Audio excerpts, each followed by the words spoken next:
Hi, my name is Stephanie Rothert, and I am so excited to offer this basically a 4-week journey through dealing with, transforming, and also managing anxiety.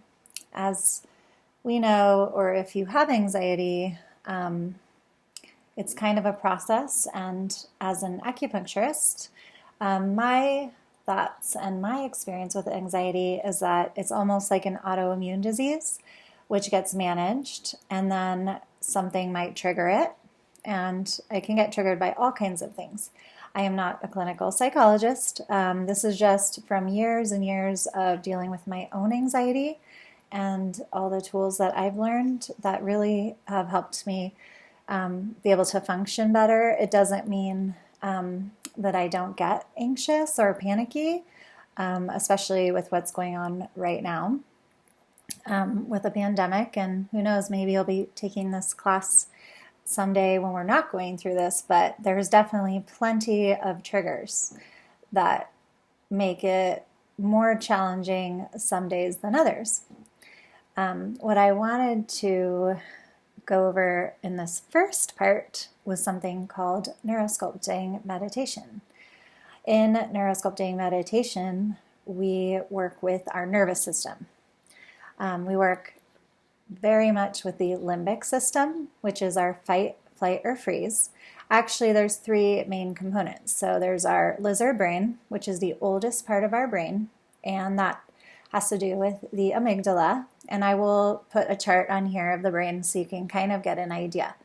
The amygdala is farther back, and then we also work with the limbic system, which has a lot to do with regulating our emotions, which really all of these tools are things to help us regulate ourselves. It's just like when my daughter was a baby, I almost never let her self-soothe, and I did kind of regret that later, and she had to learn later. That's like a whole nother thing. But basically, as adults, we can learn to self-soothe and regulate, and it's great. The bigger your tool bag, the better. So then also, thirdly, in neurosculpting, so the limbic system has to do with our fight or flight, and then our prefrontal cortex is the neocortex, and it's the newer part of our brain. And that fully develops between age 24 and 26. So basically, I don't even know. We just make it to that age, and then your prefrontal cortex starts to activate. And the prefrontal cortex, like I said, it's the newer part of our brain. So it has a lot more to do with problem solving and like compassion and creativity, just sort of the more evolved emotions and ways of being as human beings. There's lots of ways to activate it, which like curiosity and wonder, like little kids when their eyes are wide open, and that's their prefrontal cortex. And when they're in that state of wonder, that's how we access the prefrontal cortex. The prefrontal cortex is different from the limbic system in that it's a singular processor.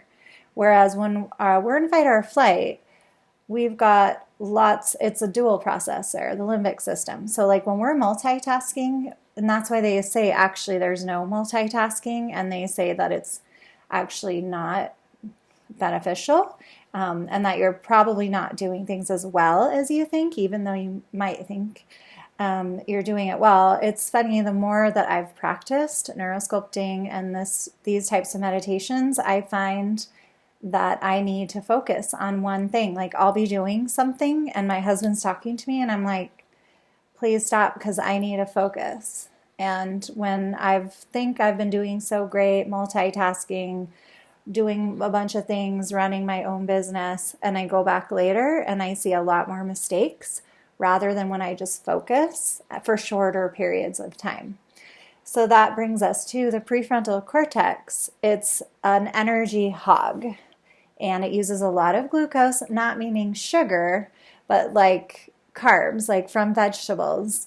So it's an energy hog, and it does wear out, and there are optimal times when to engage with our prefrontal cortex.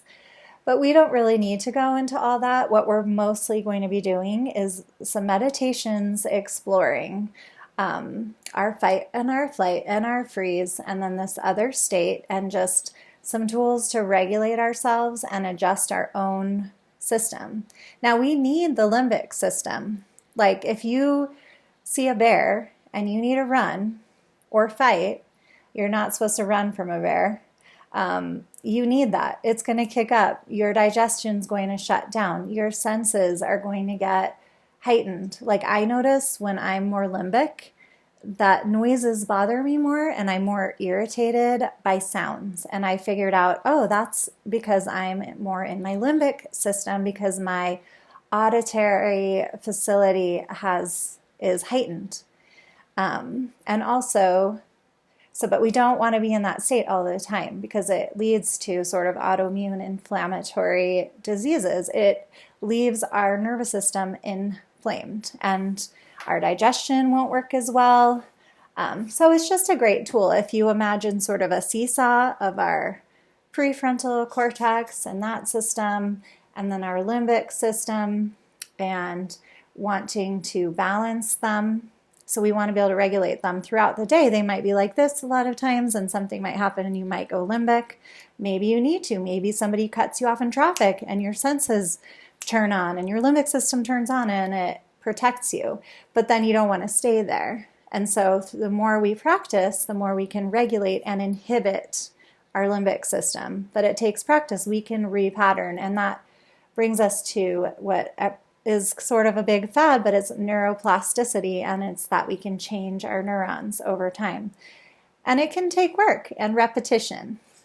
So there's a couple little charts that I'll be including, one on the 5 steps of neurosculpting, and I'm going to include some meditations for you, not too long, the most 20 minutes, where we also explore and reflect and introspect on our different patterns that we might notice come up. And because also then the more we know our triggers, the quicker it's like, oh, that triggers me, that's a trigger for my limbic system. And you start to realize when your body is going into that state more, and then you can deal with it. And it's okay, there's no judgment.